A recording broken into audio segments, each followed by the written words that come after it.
1992 की एक सुबह इंडिया के स्टेट केरला के एक शहर में एक ऐसा इंसिडेंट हुआ था जिसे सुनकर आज भी लोग हैरान हो जाते हैं। 21 साल की एक लड़की सुबह 4 बजे पढ़ाई करने के लिए उठी थी, लेकिन कुछ ही घंटों बाद उसकी डेड बॉडी एक कुएं से मिली।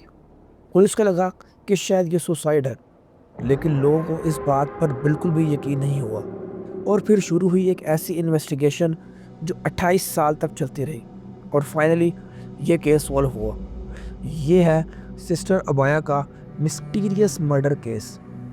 ये कहानी शुरू होती है कोटायाम नाम के एक छोटे से शहर से। यहाँ एक रिलीजियस हॉस्टल था जिसका नाम था एस.टी. Paul's x convent. इस जगह पर लड़कियाँ रहती थी और पढ़ाई भी करती थी।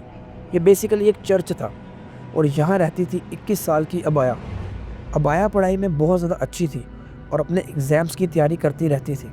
इसीलिए उसने डिसाइड किया कि वो सुबह जल्दी उठकर स्टडी करेगी। 26 मार्च 1992 की रात अबाया ने अलार्म लगाया और सो गई, और सुबह 4 बजे अलार्म बजा और वो उठ गई। वो अपनी बुक्स लेकर पढ़ाई करने बैठ गई, लेकिन कुछ देर बाद उसने सोचा कि क्यों ना थोड़ी देर ब्रेक ले लिया जाए। इसी वजह से वो किचन में जाकर पानी पीने लगी। वो अपनी बुक्स वहीं छोड़कर किचन की तरफ चली गई, लेकिन उसके बाद वो कभी वापस ही नहीं आई। नेक्स्ट मॉर्निंग जब हॉस्टल की दूसरी लड़कियां उठी तो उन्होंने नोटिस किया कि अबाया कहीं नज़र नहीं आ रही। पहले तो वो रिलैक्स हो गई, लेकिन फिर उन्होंने अबाया की सर्च शुरू कर दी और सर्च करते करते वो किचन में चली गई। लेकिन जैसे ही वो किचन में गई, वहाँ वो सब हैरान रह गई। किचन के अंदर फ्रिज का डोर खुला हुआ था, पानी की बोतल का कैप भी खुला हुआ था और फ्लोर पर पानी गिरा हुआ था, और अबाया की एक स्लीपर वहाँ पड़ी हुई थी। सबको लगा कि कुछ अजीब हुआ है और इसी वजह से उन्होंने अबाया को आस-पास ढूंढना शुरू कर दिया। लेकिन फिर एक लड़की को कुएं के पास दूसरी स्लीपर मिली, और जब उस लड़की ने कुएं के अंदर देखा तो उसने देखा कि अंदर अबाया की डेड बॉडी थी। पुलिस को फ़ौरन कॉल की गई। बॉडी को कुएं से निकाला गया और पोस्टमार्टम के लिए भेज दिया गया, और डॉक्टर ने रिपोर्ट में लिखा कि कॉज ऑफ डेथ ड्राउनिंग, यानी डूबने की वजह से मौत हुई है। इसी वजह से पुलिस ने कहा कि शायद अबाया ने सुसाइड किया है, लेकिन लोगों को ये बात समझ ही नहीं आ रही थी।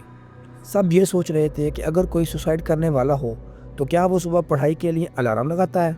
इसके अलावा किचन के जितने भी सीन थे वो बहुत ज़्यादा सस्पिशियस थे कि एक इंसान अगर पानी पीने के लिए उठा है तो वो पानी पीते पीते कुएं के अंदर क्यों चला जाएगा।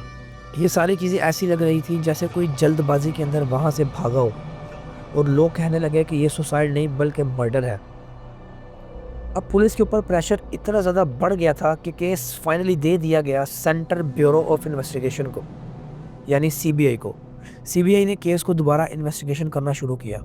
विटनेसेस से बात हुई, एक्सपेरिमेंट हुए और टेस्ट किए गए, लेकिन फिर भी किलर का पता नहीं चल रहा था।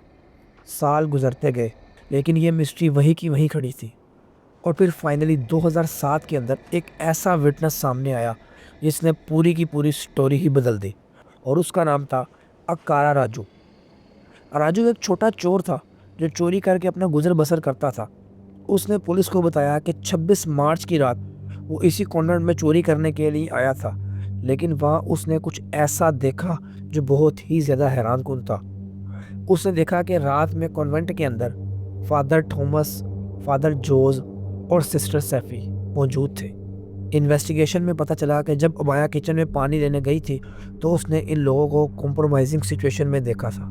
मतलब ये लोग आपस में बहुत कुछ कर रहे थे, और शायद अबाया की सबसे बड़ी गलती ही ये थी कि वो सुबह उठी तो पढ़ाई करने के लिए थी, लेकिन पानी पीने के लिए जब वो गई तो शायद उसकी नज़र इन पर पड़ गई। अब अगर ये बात बाहर चली जाती तो बहुत बड़ा स्कैंडल हो सकता था। इसीलिए उन्होंने अबाया पर अटैक कर दिया और उसके सर पर मारना शुरू कर दिया, और जैसे ही अबाया बेहोश हुई तो फिर बॉडी को कुएं में फेंक दिया। केस कोर्ट में सालों तक चलता रहा, लेकिन फाइनली 2020 में कोर्ट ने फैसला सुना दिया। फादर थॉमस और सिस्टर सैफी दोनों को लाइफ इम्प्रिजमेंट की सज़ा मिली, और इस तरह ये केस 28 साल बाद फाइनली रिजॉल्व हुआ। इस केस से हमें ये सबक मिलता है कि कभी भी किसी ऐसी जगह के ऊपर आप ना जाएं जहाँ ऐसा कुछ हो रहा हो, और ख़ास तौर पर अदारों को भी ये चीज़ चाहिए कि वो अपने माहौल को कुछ इस तरीके से ठीक करें कि मेल और फीमेल का आपस में किसी भी किस्म का कोई भी लेना देना ना हो, क्योंकि जहाँ दो इंसान होते हैं और तीसरा शैतान होता है। और दोस्तों, आप लोगों का इस केस के बारे में क्या ख्याल है? कमेंट सेक्शन में मुझे अपनी राय का हिस्सा ज़रूर कीजिएगा। आई होप सो आपको वीडियो अच्छी लगी होगी। वीडियो अच्छी लगी हो तो लाइक और मेरे चैनल को ज़रूर सब्सक्राइब कीजिएगा। मिलते हैं अगली वीडियो में, तब तक के लिए अपना बहुत ज़्यादा ख्याल रखिएगा। अल्लाह हाफ़िज़।